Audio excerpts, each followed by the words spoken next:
Fikret Alić je preživio koncentracione logore Trnopolje i Karaterma. U nastavku 60 minuta slijedi potresno svjedočenje čovjeka iza logorske žice. Sanjin Bećiragić.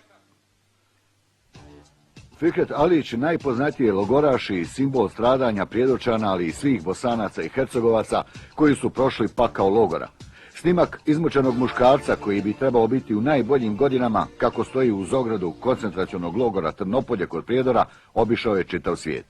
Taj snimak jedan je od krunskih dokaza genocida u Bosni i Hercegovini, izvršenog pod političkim vodstvom zločinca Radovana Karadžića.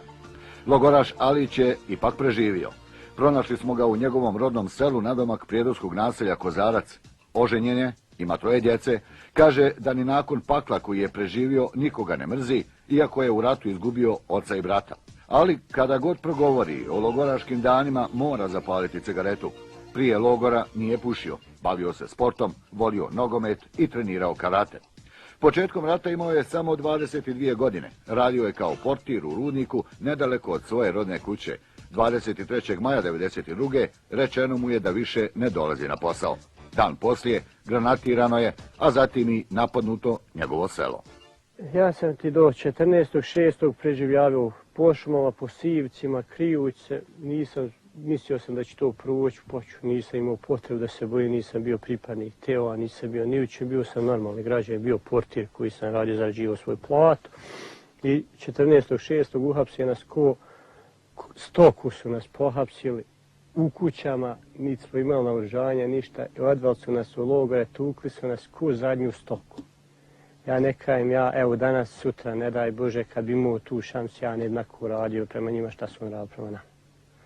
Proveden sam u logor Karaterm, u prvom danu sam odmah tučen. Tukli su me što postoji razno razni, evo prva primjer, nemam zuba, tuđi zubi, izbijeni su mi zubi. To mi izbilo kao bojkama, čizmama, Zoran Žigić izbio mi. Ja imenujem ljude, nek mi zamjeri ko hoće, ko je zmanjio zlo, ja imenujem ljude i ne bojim se toga. Uvijek stojim iza ljudi koji su to učinili, a ne smatram svi u krivi. I to mi radi komšija Zoran Žigić.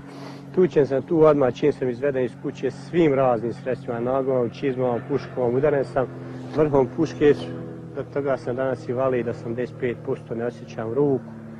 Bubre su mi pomjeri s režišta, prebijena su mi 3 rebra. Koliko je to dugo trajalo? Trajalo je sve do 14. augusta 1992. Svo vrijeme si?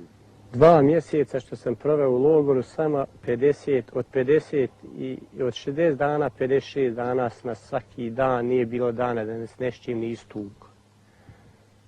Pa tu bila pleska, šaka, udarac, načaravanje između se da se tučemo, samo što smo muslimani. Ja sam sve neđe do 14.7.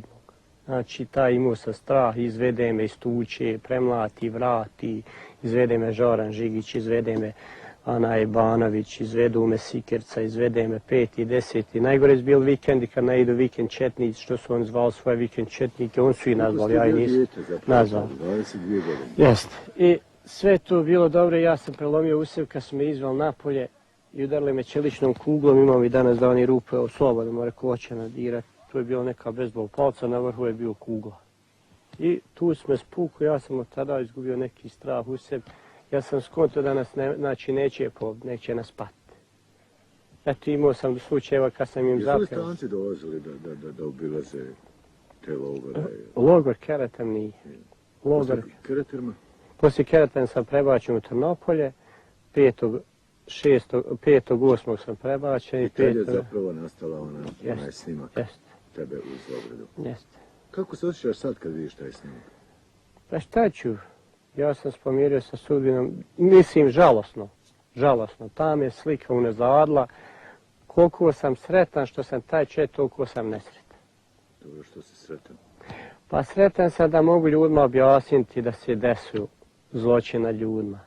A nesretan sam što ga ljudi iskoristili u nemoguće stvari. Što su probavali me poništiti, što su me nadivali razna imena, što su vikali čak da sam Srbin, pa da sam bolovao tuberkuloz, da sam bolovao rak, da sam ovo, pa eto ako sam bolovao taj rak, znači ljudi mogu moj krv ispitati, naći lijek raka, ako sam ga ja bolovao u 22. godini, Danas imam 40. Zapravo je taj snimak onakav kakav jeste zbog uslova u logoru. Uslova baš u logoru. Koliko si dugo bio u Trnopolju? U Trnopolju sam bio od 5.8. do vrijeme za cigaru. Izvinjavam se, ali ja moram. Ako kome ja moram. Ne smeta ništa. Hvala. Ja sam bio od 5.8. do 14.8. u Trnopolju. Kako si izašao? Izašao sam zahvaljujući, pa eto, opet igrom slučaja, zahvaljujući opet radnim kolegama, prijateljima, komšijama, ja sam se obukao u žensku uniformu i odlučio sam, bilo mi je umrt. Shvatio sam da mi je bilo umrt, pošto sam, kad sam iz Keraterma prešao u Trnopolje, dobio sam neku degenu stomaka, šta ja, degrenu, nemam pojma kako se to zove. U meni nije moglo ostati ništa. I više nisam imao izbora, rekli su mi i komšije i logoraš, Fikrate, tebi odavle nići ili umrt ovdje. Ja sam se obukao u žensku uniformu 14.6. preko Vlašća, spušten za slobodu, ali što kaže u tom konvoju ne poželio rođenom bratu šta su radili ljudima, izvodili su žene za silovanje, izvodili su djecu, izvodili su otmali, tukli, nema šta nisu radili. Eto, čak sam bio izveden. Među 5 žena koje si izveo za silovanje, neđe ispod tačno Vlašića, ne mogu se sjetiti mjesto, gore je poznato mjesto ski naselje ima kad ideš prema Smetlama, izveo s 5 žena za silovanje u nesreći mene. Ja sam bio tako mršav i imao sam šarvale na sebi, maramu, ajmo curce za silovanje ili žene kako hoćete i ja sam izašao i ovaj slučajan vojnik je rekao ova smrdi, nisam više mogu otrpiti stolcu jer je meni sve. Inače, non-stop sam bio usran, taču. Takva okolnost bolesti i gotovo. Mislim, bolest od tuče, a ne bolest od bolesti, što oni hoće da dokažu, evo, ako sam bolestan iz oprave, krv je moja tu. Kaže, vrata ovu, usran, ovu nećemo silovati. Šta je bilo s te 4 cure, ja bi danas dani uvijek znati. Kad nisu vraćene, jesu li utovarili u drugi konvoj, ja ih više nisam vidio.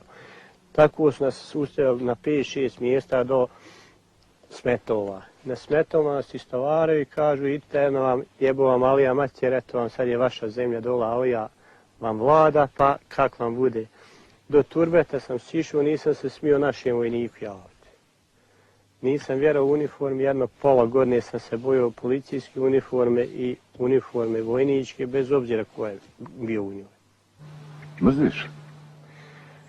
Ne mrzim ljude ko ljude, sam mrzim ljude nešto su napravili to. Koje sam ja lično vidio da su to napravili. Te ljude mrzim, a ne mrzim ljude ko ljude. Kako spavaš? Pa ne spavam 2 sata noću. Probao sam sve vrste medicine za spavanje, ne može i rekli su mi doktor dok ne provodi prirodno, znači pace.